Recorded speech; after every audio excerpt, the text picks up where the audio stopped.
Good morning, students. I hope you all are doing well. Students, yesterday we had done definitions of lesson 16.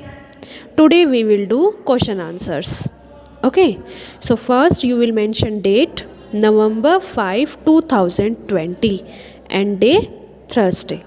Question 1. Suppose you are in a dark room. Can you see objects in the room? Can you see objects outside the room? Explain. Suppose करो कि आप एक अंधेरे वाले कमरे में हो. Okay तो क्या आप उस कमरे में जो चीज़ें रखी हैं, जो ऑब्जेक्ट्स रखे हैं, उन्हें आप देख सकते हो, या फिर जो कमरे से बाहर जो ऑब्जेक्ट्स हैं आप उन्हें देख सकते हो. If a person is inside the room where there is no light, it is then impossible to visualize the object inside the room, but the object out of the room can be seen easily. अगर कोई भी person एक room में है जिसमें बिल्कुल भी light नहीं है, तो उस रूम के अंदर जो ऑब्जेक्ट रखे होंगे उन्हें देख पाना इम्पॉसिबल है, लेकिन जो रूम के बाहर ऑब्जेक्ट होंगे उसे हम आसानी से देख सकते हैं. When light falls on ice after reflecting from the object it becomes visible. जब लाइट हमारी आंखों पर गिरती है, मतलब किसी ऑब्जेक्ट से लाइट आंखों पर गिरती है, तो वो रिफ्लेक्ट हो जाती है, और रिफ्लेक्ट होने की वजह से हमें कोई भी चीज़ दिखाई देती है. If the room is dark, अगर कमरे में अंधेरा होगा, then the object which is in the room reflects no light. तो जो ऑब्जेक्ट जो कमरे में रखा होगा उस पर कोई भी लाइट नहीं गिरेगी, कोई भी लाइट रिफ्लेक्ट नहीं होगी. Hence the person is not able to see the objects in the room where there is no light. तो जो पर्सन जो एक अंधेरे वाले रूम में है जिसमें बिल्कुल भी लाइट नहीं है, वो उस ऑब्जेक्ट्स कमरे में ऑब्जेक्ट्स को सीन नहीं कर सकता. Okay, if a person is inside the room where there is no light, it is then impossible to visualize the object inside the room, but the object outside the room can be seen easily. When light falls on eyes after reflecting from the object, it becomes visible. If the room is dark, then the object which is in the room reflects no light, hence the person is not able to see the objects in the room where there is no light. Question 2. Differentiate between regular and diffused reflection. Does diffused reflection mean the failure of the laws of reflection? Regular और diffused reflection के बीच में क्या मतलब difference होता है, और क्या diffused reflection जो होता है वो laws of reflection को फेल कर देता है?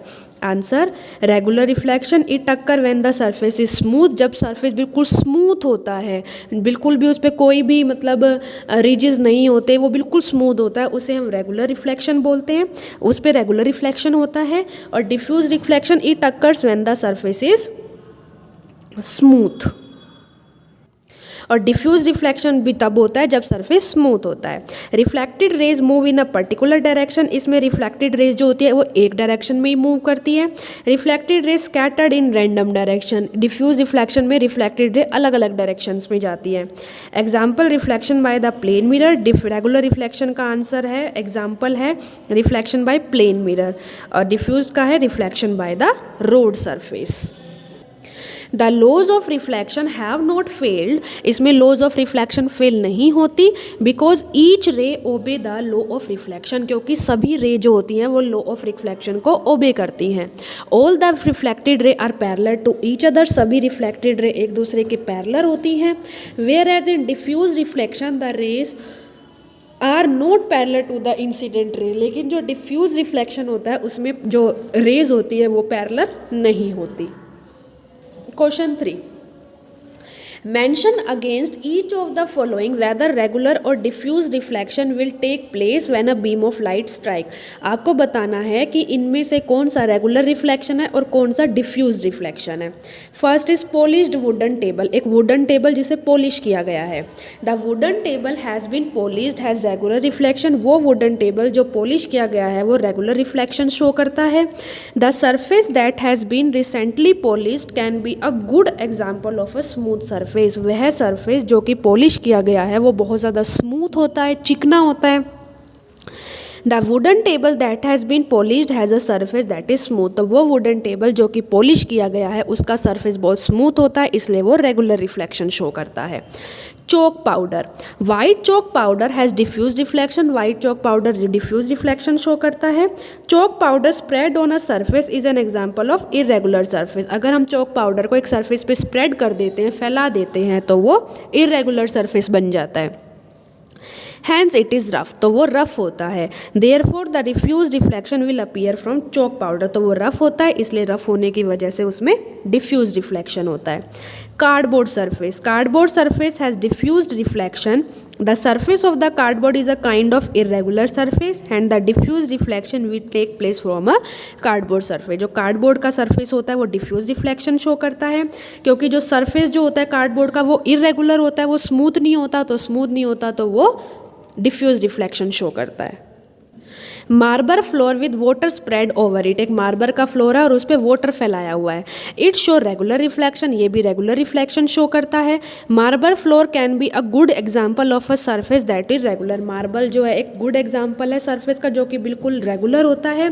तो thence the reflection that are regular occur on this surface, तो इसमें रेगुलर रिफ्लेक्शन होता है। Mirror, a mirror has a very smooth surface hence it give a regular reflection, mirror का भी सरफेस बिल्कुल स्मूथ होता है तो वो रेगुलर सरफेस शो करता है। Piece of paper, although a piece of paper may look smooth it has many irregularities, वैसे तो पीस ऑफ पेपर जो होता है वो बिल्कुल स्मूथ दिखाई देता है, लेकिन उसमें बहुत ज़्यादा इरेगुलरिटीज़ होती हैं, मतलब बहुत ज़्यादा रिजिज होते हैं on it surface. Because of this reason it will be a diffuse reflection, इसलिए वो डिफ्यूज रिफ्लेक्शन शो करता है।